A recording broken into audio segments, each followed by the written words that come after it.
Hello class first. आज आपकी हिंदी की क्लास है। हिंदी में क्या करने वाले हैं हम, सेकंड लेसन यानी दूसरा पार्ट। ठीक है, वर्ण। अब देखिए वर्ण क्या होता है, इसके बारे में पढ़ने वाले हैं। तो पहले आपको एक्सप्लेन करती हूँ। भाषा को व्यक्त करने का माध्यम ध्वनि है, यानी हम जो भाषा व्यक्त कर रहे हैं, ठीक है, जो भी हम बोल रहे हैं उसको व्यक्त करने का साधन क्या है, ध्वनि है। ध्वनि सार्थक होनी चाहिए, अर्थात वह अर्थ को स्पष्ट कर रही हो। ठीक है, ध्वनि क्या होनी चाहिए, सार्थक होनी चाहिए, किसी भी अर्थ को स्पष्ट कर रही हो। जैसे कुछ एग्जाम्पल्स यहाँ दिए हैं। ठीक है, यहाँ पशुओं के मुख से निकलने वाली ध्वनि तो है, परंतु वह ध्वनि सार्थक नहीं है। यानी जो जानवर है वो भी कुछ ना कुछ बोलते हैं, उनके मुँह से भी आवाज़ें आती हैं, लेकिन वो ध्वनि सार्थक नहीं है, क्योंकि उन आवाज़ों का कोई मतलब नहीं बता पाते। ठीक है, अर्थात वह किसी अर्थ को स्पष्ट नहीं कर रही, यानी उन आवाज़ों का कोई अर्थ नहीं है।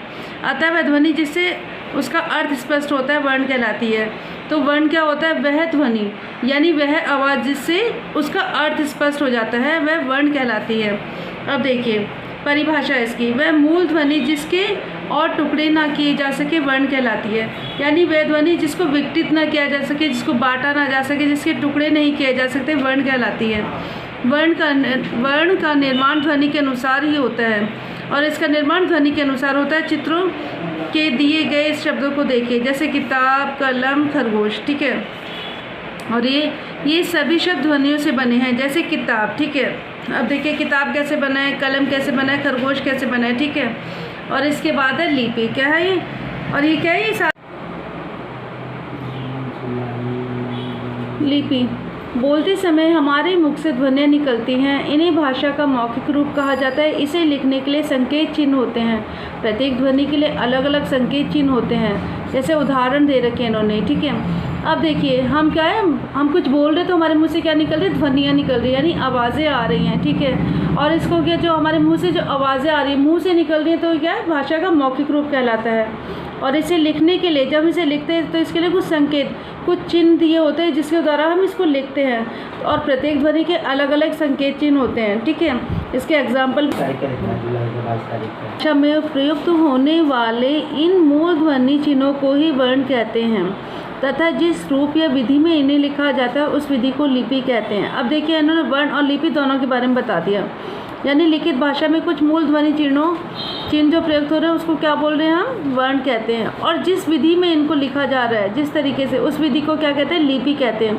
तो लिपि की परिभाषा है वह रूप जिसमें किसी भाषा की मूल ध्वनियाँ लिखी जाती हैं, लिपि कहलाती है। ठीक है, अब देखिए प्रत्येक भाषा की अपनी अलग लिपि होती है। अब बहुत सारी भाषाएं हमारे देश में प्रचलित है। ठीक है, जैसे हिंदी है, इंग्लिश है, बांग्ला है, पंजाबी है। ठीक है, बहुत सारी भाषाएं।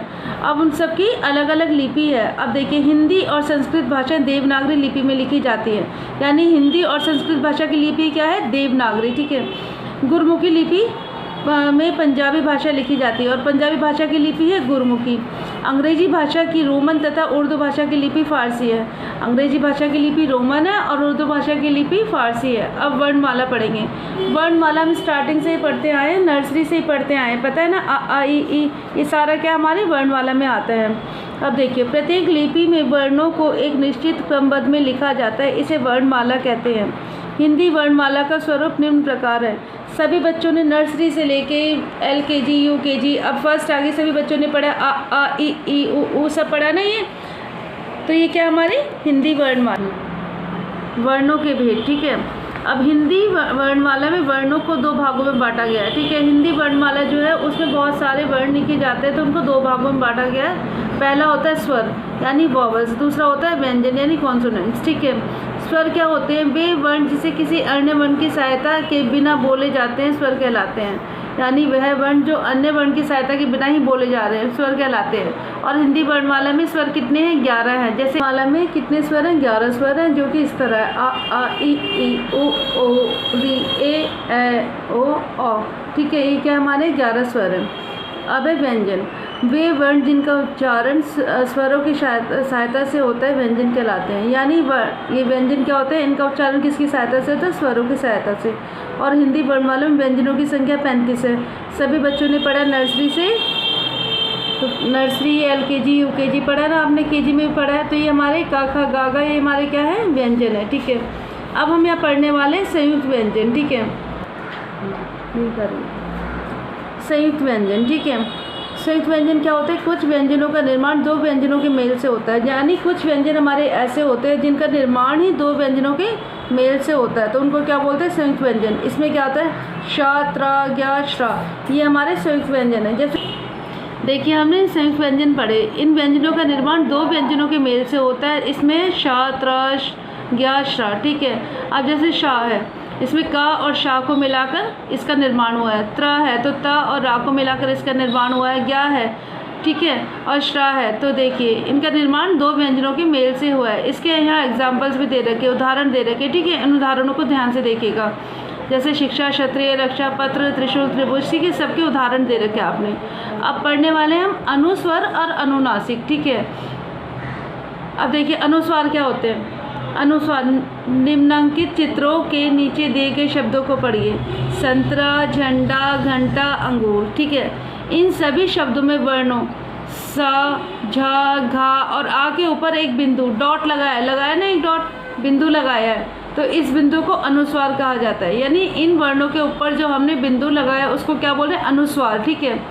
अब देखिए, अब निम्नांकित चित्रों को देखिए और उनके नीचे दिए गए शब्दों को पढ़िए, ठीक है। ये दांत है, दांत पे क्या लगाया हमने? चंद्र बिंदु। ऊंट है, चंद्र बिंदु। 5 पर भी चंद्र बिंदु। कुआं, चंद्र बिंदु।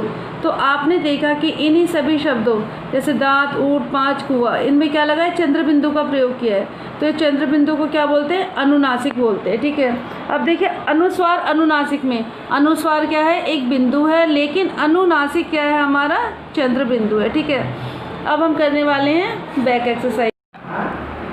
अब देखिए हमने क्या पढ़ा है? हमने पढ़ा है पार्ट 2 1, ठीक है। इसके प्रश्न फिल इन द ब्लैंक्स हम लोग करने वाले हैं, यानी रिक्त स्थान करने वाले हैं। यहाँ ऊपर हेल्प बॉक्स दिया है।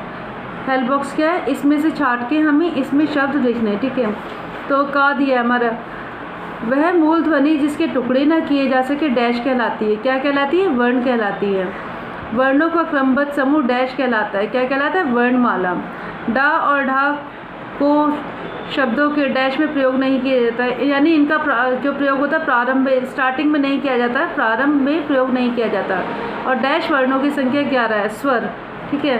और मैं 2 क्वेश्चन आपको भेज रही हूँ क्लास, ये दोनों वाले क्वेश्चन आपको कॉपी में खुद से करने, फ़ोटो क्लिक करके भेज दी जाएगी, आप देख लीजिएगा। प्रश्न उत्तर की वीडियो आपको मैं क्लिक करके भेज दूँगी। बाय।